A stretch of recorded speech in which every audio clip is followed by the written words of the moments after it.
Welcome to the HoCo Cyber Collective Podcast, where community, technology, and stories converge. Hey everyone, thanks for joining us. This is our HoCo Cyber Collective end of week meetup. Again, I'm Colin Hamill. Sadly, Vivek was not able to be here, but we do have a special guest, Michael. Would you like to introduce yourself? Yeah, hi everyone. Mike Roussis. I'm a co-founder of Site Searcher AI together with Vivek Rao. Okay. Yeah. And yeah, Uh, just a quick personal intro. Vivek's the tech expert. I have a real estate background, so we came together for a prop tech concept.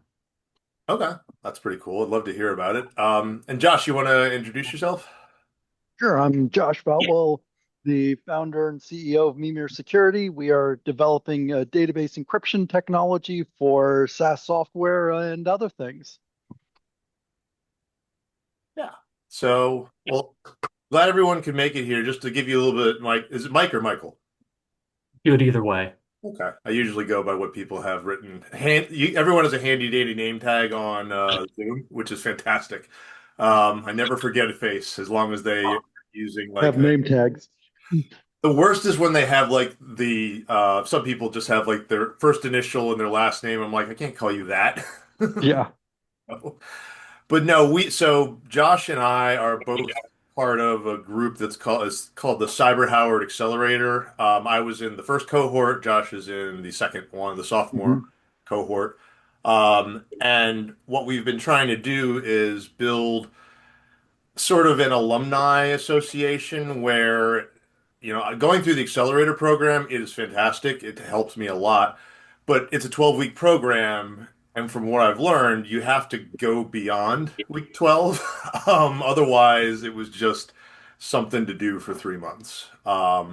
We all have tried to stay in contact, and in this, there's this wonderful world of technology, and we're all tech experts because this is kind of a cool group that we're all entrepreneurs, we're all startups, we're all cybersecurity backgrounds, so most of us are more technical, I would say. My background is I am not an engineer by trade. My first title was Enterprise Solutions Architect, specializing in ransomware protection and ransomware recovery. Or as I like to say, I was the smart guy that sat next to the sales rep and I did all the hard work. They were the ones, I talked to the tech. They were the ones who would talk more the salesy side of things. But I paid attention and I had the privilege of working for some really good sales reps, helping them out, and the experience of working with some less talented ones, especially when they had accounts that were like historical, like we've been working with them for like 20 years. I would step in and do some of the sales stuff that maybe wasn't being done. So it's been a helpful way of explaining it. But so I'd love to hear more about you and I'm sorry Vivek isn't here, but tell us the story of your startup. What are you guys doing in real Yeah. estate? And I have a pitch deck ready to present to you guys. I would love to see it. Feel Yeah. free to, you should be able to share your screen. Okay, let me do that. I am thrilled that you have that because we figured, and Vivek had the fantastic idea of doing sort of like a weekend Shark Tank. The cool thing about this is we can do whatever the heck we want. There's Mhm. pure freedom in here, for better or for worse. Um, but this is, I think, a great opportunity for people to present a deck, especially if you're going to go into a pitch competition. So you have the floor, Mike. Okay. Can you guys see my screen? Sure can. Yes. Okay, great. So got a 10 slide pitch deck for you. Feel free to jump in anytime, if there's questions on any particular slide or anything I'm saying. Um, so the company name is Site Searcher AI, and you can find us at sitesearcher.ai. The general concept is that we're building a AI platform tool for real estate site selection. So, what's the current problem in the industry? So, right now, if you're looking for a site, just as one example, let's say you're a Taco Bell franchisee and you want to find a 1 acre site on which you intend to build a Taco Bell building, which you then intend to run a Taco Bell from. So right now, if you're the franchisee, you're doing a lot of different things. You're speaking with brokers, you're driving different corridors, you're looking at GIS maps, you are looking at Esri data maps, you're looking at DOT traffic count maps. So basically, you're reviewing a number of different fragmented sources of information um, to help you figure out what sites may be feasible for your new Taco Bell location. So what are the problems with that, right? It's a costly process. It's inefficient. It's ineffective a lot of times because you're not even finding the sites that are ideal for you. And so the consequences of that are that your site will underperform from a business perspective, and you've likely also wasted a ton of time, months, could even be years looking for that right site. So what do we do about that problem? And I consider that to be the biggest problem in real estate. So what Vivek and I are doing is we're aggregating data across jurisdictions with the intent of the starting point is we're creating a filtering tool that allows site searchers to look for sites based on all relevant attributes. So parcel size, traffic count, proximity to schools, proximity to retail, hard corner, signalized intersection. You can search for within a minimum distance of a signalized intersection. For sites that have a X minimum population within a 1 mile radius, minimum household income, minimum number of households within a certain radius. So you start off by inputting your site criteria. You filter sites down into jurisdiction based upon sites that satisfy those criteria. You review those sites to see which ones are the best fit for you. And then where we're intending to take the product long term is bringing in the AI element where after we've cataloged all relevant site attributes and people are looking for sites, for example, based upon QSR locations, gas station locations, really anything you want. The idea is that the AI will learn from all the attributes that are tied to a specific use. And so in the end, your search can actually be something as simple as find me potential gas station locations in Baltimore County, Maryland. And so the AI will have learned from prior searches for gas stations and therefore just sort of spit out the search results that are ideal locations. So this is just a little bit more detail on the product, and we're working on a beta version. So when I'm done with the presentation, happy to toggle to that if you guys are interested. But the idea is, right, you're starting off with a bunch of different attributes, and so right now, a lot of these attributes are proprietary ones that we have created by aggregating data from various sources. So, for example, every jurisdiction has its own zoning code, and the zoning code has, various different zones. There's also overlay districts, and so we are scraping the zoning code and allowing for a simple search. So if you want to limit your search to just parcels that are zoned for specific use or they're zoned commercial, you have the ability to do that. We're taking American Community Survey / census data for demographic information. We've created an attribute that allows you to just isolate parcels that are at a hard corner. So in real estate, typically the most valuable parcels along a commercial corridor are ones that are hard corner signalized intersection because those have the best visibility and access. So we're working on isolating those parcels. We've taken traffic count information from Department of Transportation data. One unique feature we have is assemblages. So it's possible you want to find a hard corner signalized intersection parcel, but you want it to be 3 acres in size, but every parcel that currently meet that those other criteria only get you to 1 acre. And so we have the ability to on our platform allow you to assemble 2, 3, 4, 5 abutting parcels to reach your desired acreage size.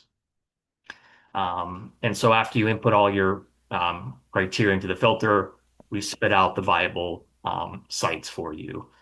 The intent is to position the product for retail use to start, although it can basically be used for any real estate asset class. So terms of opportunity, total addressable market, and this is, based upon researching various articles. It's about $141 billion. Serviceable available market. We're making an assumption of about 30% of the total addressable market, and that's based primarily on if you're doing anything in real estate, whether it's just acquiring existing properties or new development.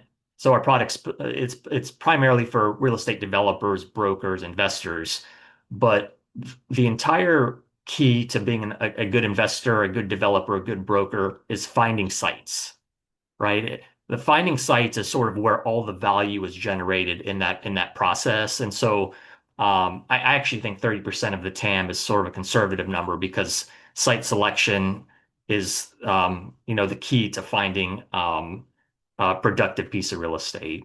And then for serviceable, obtainable market, we're assuming we'd be able to capture about 5% of the SAM, the SAM, excuse me.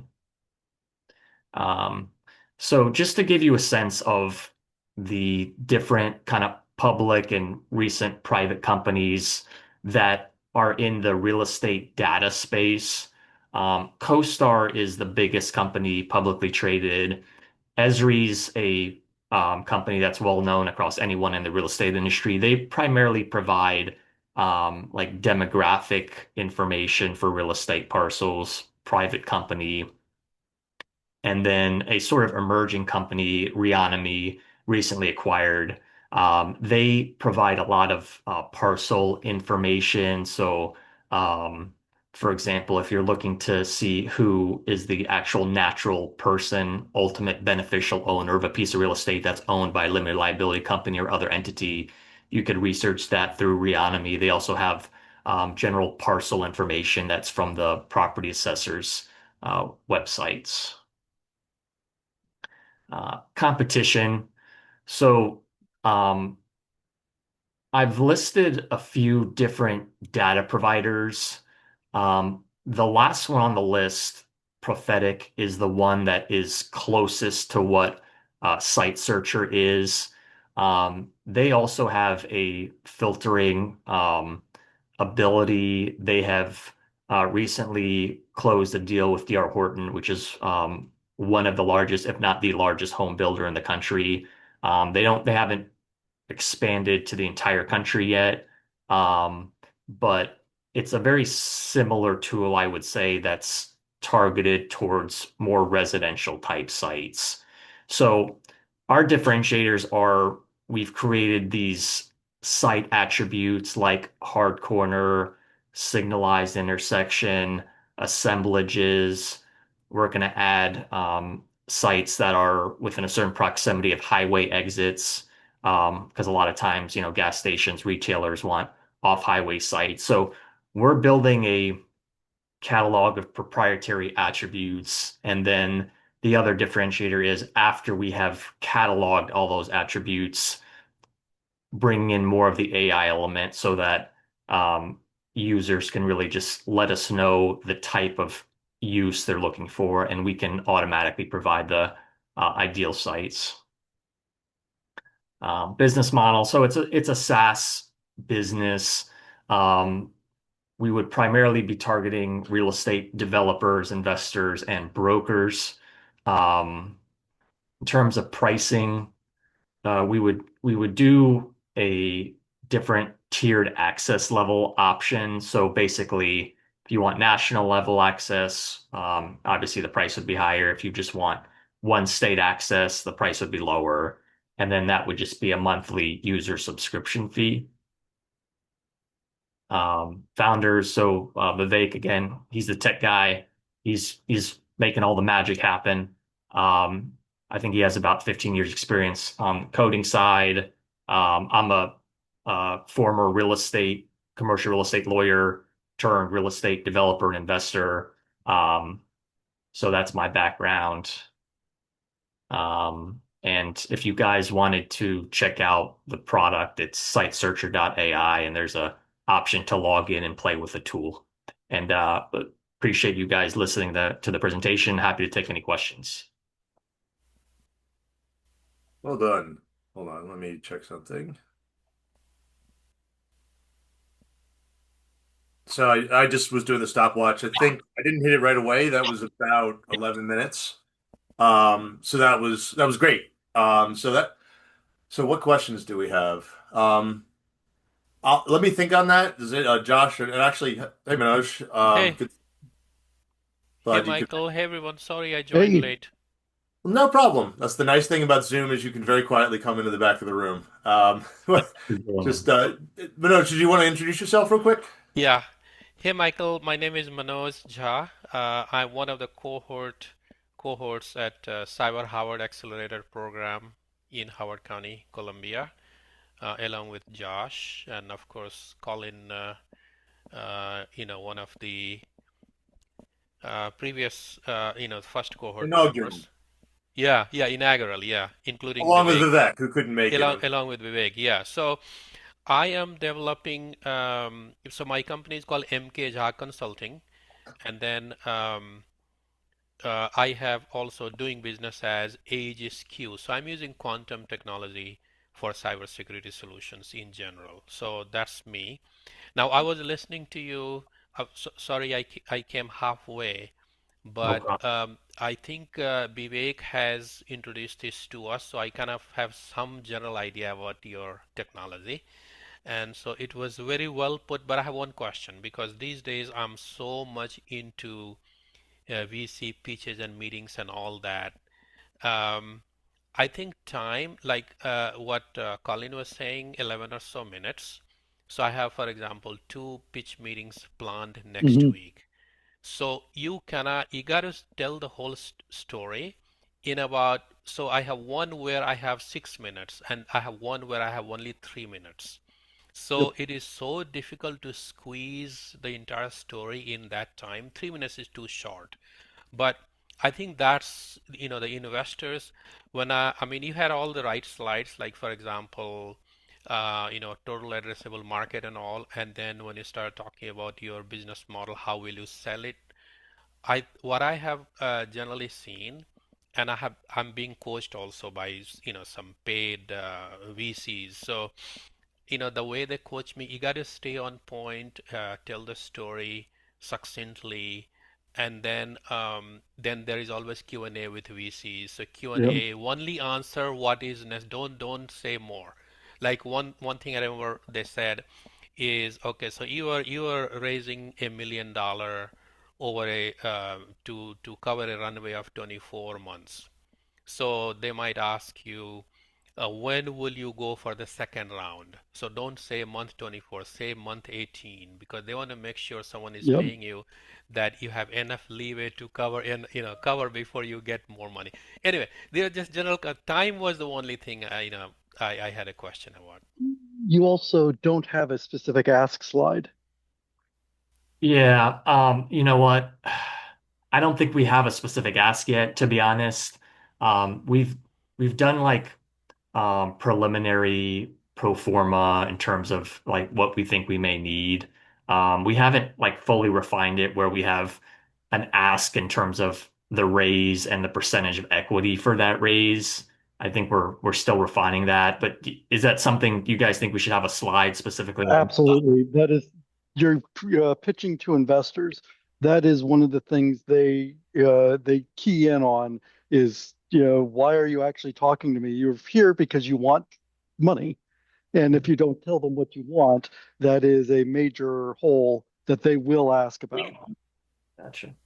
And one of the frustrating things I will add on this is they force you to do it, so you have Hmm. to put a number there Yeah. and pick a number, like because they force you to do it, and it's like just have a number and just work from that, and then you'll refine that. Obviously, it And it gives you doesn't have a to conversation starter.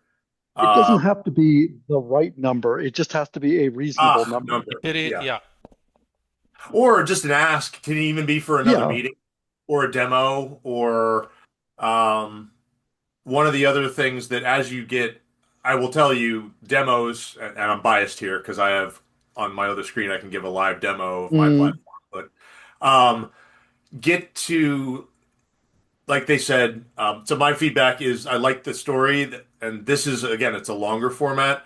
It is helpful to try to get down to where you'd be in like a pitch competition, just picking an arbitrary number once you realize that you've overshot the target time, which is like 5 minutes or 6 minutes or whatever, it actually in a way becomes very easy because you have to cut. You have to learn, my pitch coach gave me the advice of the goal is 2 sentences per slide and 25 words or less, ideally, on each slide. yeah. You can't, as he said it perfectly, you can't tell the whole story. The trick is you're trying to. It's like the elevator pitch that we did a few weeks ago. You can't tell the story in 45 seconds. You have to get them to want to hear the whole story in 45 seconds. It's being tantalizing enough. You're not getting money off of this pitch deck. You're getting another meeting off of this pitch deck. Right, exactly. But again, this is an iterative process, and I'm sure this is like the first version. You just do save as, and now I have so many different versions of my pitch deck. And in a way, like you said, you can tailor the ask slide. I basically, the way I do it is I have a big old PowerPoint and I just hide certain slides. So if I'm talking to investors or technical partners or educational institutions, I can just swap out which ask I'm doing. You might tailor things differently. Um, I guess I'll ask from a real estate perspective. Would you be a supplement to those other, do real estate companies draw data sources from multiple locations? Or is it you pick one and you use that and only that? I think most real estate companies have multiple subscriptions for multiple data sources. So we are trying to be more of a one-stop shop where you also could potentially and likely eliminate other subscriptions. Gotcha. Would would you agree with the statement that because that all the real estate, it's anyone has the ability to pay for these subscriptions. So, and I imagine each real estate company might have their own proprietary data that probably varies in size.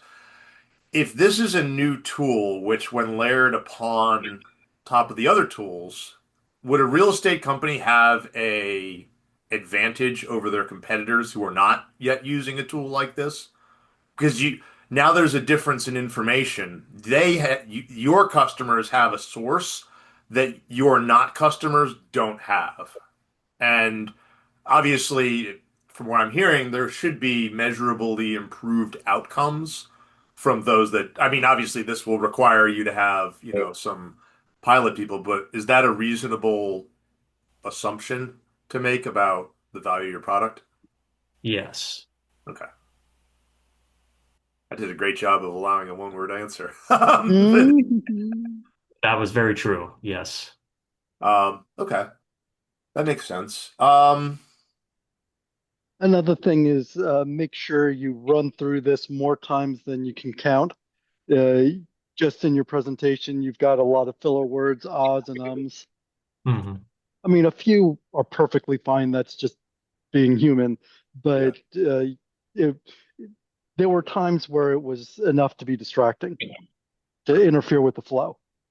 yeah. Gotcha. Thank Practice, practice, practice. And that's If you don't just mind me practice. asking, have you ever given like a pitch? Have you participated in a pitch competition or ever had the experience of standing up in front of a crowd of people and talking? No. No. Okay. I made a living doing that, so I undervalue how difficult that is sometimes. And see, I filled a pause. I usually don't, but it's just going over it. I couldn't agree with Josh more. It's like I literally did it in the mirror over and over and over Hmm. and over again. And that's why Vivek had this great idea of having this is again, this is meant to be a friendly, and thank you for accepting, feedback on that. We try to do the system that I did was it was called plus deltas, where everyone would go around and say one thing we liked and one thing we change to refine this. Because this kind of feedback is hard to get outside of competing in a competition. And then, one of in our last cohort, I actually was in a pitch competition against one of the person who was leading the cohort. And we had a 4 minute pitch and he was about 3 minutes and 30 seconds in. And I'm like, he hasn't hit most of the things and he just ran out of time. And he was like, oh no, I felt bad for him, but it was one of those, sometimes having a time limit is liberating if you're used to it. Um, and also just, Not what's not that? uncommonly will they literally cut off your microphone. Yep. You can, yeah. You don't get to keep going on that. But no, you have the great slide. If you don't mind me asking, who made the slides? Did, Uh, I made them using a PowerPoint like form deck. Yeah. that's pretty cool. I like it. Um, no, that's great. So I guess what are you guys planning on for your go-to-market? Well, how are you going to be advertising? Are you going to be leveraging your relationships you made from being in the real estate industry? Or just share with us if you're what you're willing to. Yeah, I mean I would say a little bit of both. I think, you know, well, first I think we need to get to a version where the point we're at now is we're still getting some potential customer feedback in terms of, you know, I think the key questions we're asking are what are the other attributes you would like to see in order to get it to a point where you would pay for it? And then assuming we have all your desired attributes, how much would you pay for it? So we're still in that sort of discovery phase a little bit. But once we get to that point where we think we have a sellable product, I think it will be a combination of reaching out to, people with whom I have a prior relationship. Although, I think we're going to need many more people than that to have a functioning business. So, marketing will definitely be a part of it. I think social media marketing would work pretty well for something like this. Um, a lot of it is speaking with brokers, speaking with a lot of different brokers because I mean, that's their primary job is to find sites for people. Um, so it's kind of like a scrum, all the above. Nice. That's and when did you have you guys formally incorporated or formed the business? We have not yet. We were talking about probably doing it next year, but also, I mean, That's not far, I realized. yeah, Yeah. we're close. The other element is, you guys would know more about this than I do, but a lot of times I think from what I've read, VCs prefer to have a C corporation in place. Yeah. That Do is a they? little bit I mean, general. I speak as someone who's family funded, so I'm actually profoundly ignorant about these things, but I hadn't heard that before, but that's actually super useful to know. Oh, do you know why that is? Bas yeah, it's because legally it's extremely difficult to invest money in LLCs and other structures. C corps are designed for the purpose of getting external funding, Gotcha. and so I uh, gotcha. and you generally want a Delaware C corp. Yeah. And so in order Well, to I feel like as members of the Howard County Cyber Accelerator, I'm supposed to point out that Howard County is the cradle of innovation for I don't know, real estate maybe. But Well, no, is that just for you tax can purposes? register. Yeah, you can register your C corp anywhere. I mean, I am a Delaware C corp with headquarters in Frederick, Maryland. Gotcha. I'm a single member LLC, headquartered in my house Yeah. because the trick is, my organism, my business literally exists to hold my intellectual property, which is we Hmm. just got our approved patent. So Sentinel Oh, Forge congrats. Technology holds the Secure Sentinel Network cybersecurity patent. Yeah. Um, so that was it's like an Easter egg where if someone Yeah. wants to get at if you have to buy the company because that's how you also get the trademarks and also, the partnership. I formed a partnership where there's going to be an acquisition. I'm going to be their vice president of security solutions and have a diluted, much lower percentage. I'm going from 100% to like 1 to 2%, but I'm still in the game. And their ability, the ability they give me to execute is, do you remember the board game Chutes and Ladders? Hmm. Remember that really long ladder that gets you like all the way to the top? This is that. Where it's like, okay, I'm happy to be here. This is way closer than I could have been the other way. You just have to Isn't watch out. that right next to the sheet that gets you right to the bottom? Well, you see, the trick is to avoid that because I think the ladder gets That's you up so always you the have trick. a chance to hit that. And that feels like what always happens. But, I found myself at the top of the opportunity to climb that ladder. And so I took it. Yeah. But yeah, it's a different for everyone else. Makes sense. I gotta leave, guys. So you all have a good weekend, You and Yeah, too. See you glad I'll, we I'll can see connect. you Tuesday. next Tuesday. See you next Tuesday. Yep. All right. Thank you. Bye. Bye. The other thing that I would maybe recommend, and this is obviously a business funding thing, but speaking as you're looking at the sum total of all of the employees of Sentinel Forge Technologies, but I have my email is colin.hamill@sentinelforgetech.com. Yeah. I was Just, thinking the same thing. just to get, Vivek Rao at sitesearcher.ai, if you have a GoDaddy account, I assume you own that domain, right? I think we just haven't done it because it's more of like another somewhere else I need to check emails at, potentially. But yes, great point. I couldn't agree with you more. No, Well, no, just look, have them happy to say ported to your main account I was Yeah. going to say there automatically. are ways that you can have, especially in Outlook. And again, I use the Office 365. It's a subscription, so it keeps the costs low, but it allows a small business like mine to punch way above my Hmm. weight class, where if you have a website and a email address with your own domain, you're almost in some ways indistinguishable from massive companies who also have those things. And in a world of remote, you obviously see Yeah. my very real command center, which I've built Yes. with my very real infrastructure, and it's not at all AI generated or stuff like that. Fun little things like that, where again, the little guys like us can look big. It's actually one of the better times to be a small business. Hmm. Previously, having your own internal email, I speak from experience here, you're looking at 5 to 6 figures worth of capital expenditures on IT infrastructure necessary to sustain a local exchange deployment or something like that. Or you can pay $10 a month or something like that. It's Yeah. really, really hard to compete with something like that.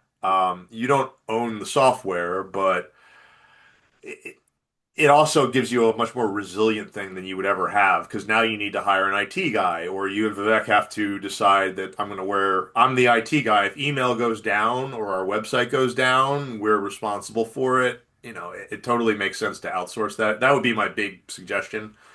Um, and one other thing, this applies to you, Josh, because um, have you heard of Ruby Reception? No. Okay.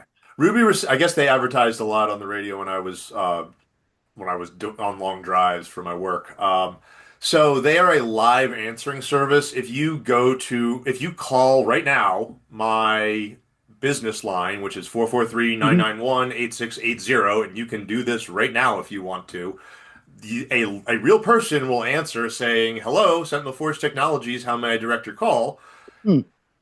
During my stated business hours, I pay, it's a monthly subscription. I get a total of 80 minutes of reception time per month. That is the entry point. If basically you're getting tons and tons of call volume, you can obviously Yeah. increase that for a corresponding higher fee, but the really cool part is you can grow into the system as you grow. I Hmm. have it so that I have a business number, and the one thing, and this is past something along I learned in one of my classes I took years ago. Woe unto any CEO that has their personal cell phone as their business number. Yeah. Because what they say is that tells you that you are small. The CEO's time is available to waste, and you're also going to be receiving lots and lots and lots of solicitation calls. The Ruby reception will screen all that out for me. All the people calling about my Google My Business are sent right to voicemail. And you can customize the menu structures and things like that.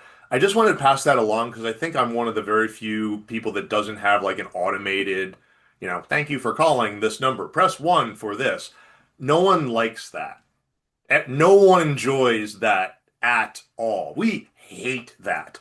Having a real human being person answering is remarkable as a way to differentiate because most of your competitors, I would bet dollars to donuts, also have a not live. Again, you can even ask that, does anyone like that? I hate it, you know. So to me, that obviously there's cost considerations, there's a cost associated with that. I would just How encourage much you is to it? look into that. How much is it? Yeah. I think I pay about $247 a month for the 80 minutes. Um, so it's a way cheaper than hiring a full-time employee. Um, Yeah. and they're always there. They never call in sick, and they do a good job of answering and pronouncing your company right. And, it was an expenditure that I think is worthwhile, especially as someone who wants to conceal somewhat the fact that I am a single person shop. Yeah. People will hold that against you sometimes when they do investigate it. Just wanted to pass that along. But honestly, I like it. Do you guys have a logo? Um, no, I mean we have I did a ChatGPT generated simple logo. I think it's basically a magnifying glass on top of a parcel, something like that. But Even that. yeah, not really is the answer. So but the fact that you have one, it's nice. It also gives you the Yeah. ability to make business cards, and you can Hmm. have fun with it. Like this, hold on, right here. This one right here, that's AI generated. Yeah, there you go. You'll also notice that I made specifically changes so there's a monitor above my head. Oh, I want to change it because you'll appreciate this since you know Vivek. Um, there we go. Yeah, he showed me that. I like that. Yeah. Like I would watch that movie. That's the nonsense. I'm like, Mm. how much power have I wasted? All the compute, I'm harming the planet just so I can make a fake Bollywood poster of Vivek protecting real estate opportunities. Well worth it. Oh, absolutely. Actually, as I'm speaking, my wife has a request to put in a parody song of "Let It Snow." Uh, Ah. so let's see. Actually, real quick, I could probably do that real quick. It's content, baby. Let me see here. Songs. Actually, do you guys use any other AI tools besides ChatGPT or anything like that? Not particularly. Personally, I have no. a hard enough time keeping up with one tool, let alone everything that comes out, that's available. That is the problem that we live in. But, I've been making some videos about on the HoCo Cyber Collective website. It's a three-part so far video of using movies references from like the 1940s, 1950s to teach specifically baby boomers about cybersecurity things.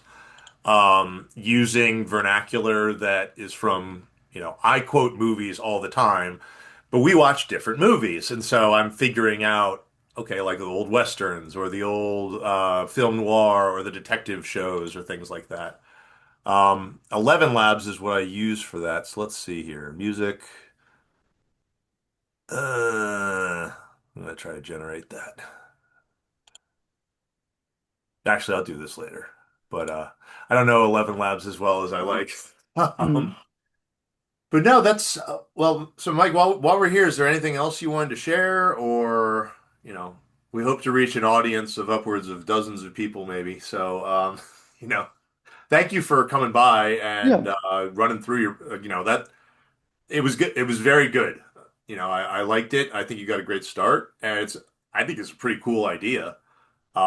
It makes sense to me how that would be a differentiator. It's you got a tool that is using AI in an intelligent way that, you know, actually, I'll ask, to your knowledge, have the other real estate, those other competitors, have they embraced AI or are they AI washing their products or to your knowledge? I don't think so. I don't think so. You know, having had calls with other providers like Crixie, I know they mentioned that they were going in that direction, but in terms of current functionality, I would say no. Okay, cool. All right. Well, I think that's all I really had for the weekend. We've gotten through Thanksgiving. It feels like Yep. the year is ending quickly. This weekend, I'm heading to the Maryland Farm Bureau annual convention and delegates, and I will be speaking to young farmers about being a Cyber 911 tomorrow. So I'm looking forward to that. Anyone have any fun plans that you want to share, or should we just wrap this up? My son is doing a robotics competition, so I'm doing Ooh, that all tomorrow. that sounds fun. What about But you, I Mike? actually have a on-topic thing. I started putting out weekly blog post articles, Oh, and would love feedback on the one coming up. it's pretty cool. Definitely. I have nothing interesting going on. Let's see. Josh, you sharing something? Yeah. There you go. Sharding. That's an unfortunate naming convention. That's one T away from I didn't come up with the term. sharding to contain the blast radius. So, like, we might want to rework that, but Yes. I actually hadn't thought of that. That I'm sorry. I read the D as a T and I'm like, what the hell are you showing? Oh my God. Anyway, so is this your first blog post? so I have a couple that I started putting them out about a week ago. Gosh, you're a I mean, blogger. You're living the dream, wanted, man. yeah, and decided that I needed to actually put out content. So I'm doing one of these a week, and I've got 1,000-person email list, doing LinkedIn, doing Hacker News, and trying to come up with other places to put them up. That's pretty cool. I like it. That inspires me. I really need to do something like that and not just, I should actually write them myself and not just have an AI do it because otherwise Yeah, it'll well, probably no, I have AI atrophy my do it. brain. I come up with the topics and I make sure it says what I want, but it's not worth the time to actually go through and manually write it. Yeah, use the tools that we have. That's pretty cool. Do you want to share, like, what's your website? Is it just Ramir? Sure. Mimersecurity.com. Okay, Mirsec.com. And nice. this is the main page. Cool. Well, I'll look for it and when I upload this, I'll put the link to the blog post specifically so that, I can find Yeah. it. Cool. Well, thanks everybody. I think we'll wrap this up. You don't have to drop. I'm just going to stop hitting record, but thank you everyone for tuning in and I hope everybody has a great weekend. Talk to you next week. Bye. Thanks, guys. Thank you for listening to the HoCo Cyber Collective Podcast. Stay connected, stay curious. and join us again for our next episode. Brought to you by the HoCo Cyber Collective.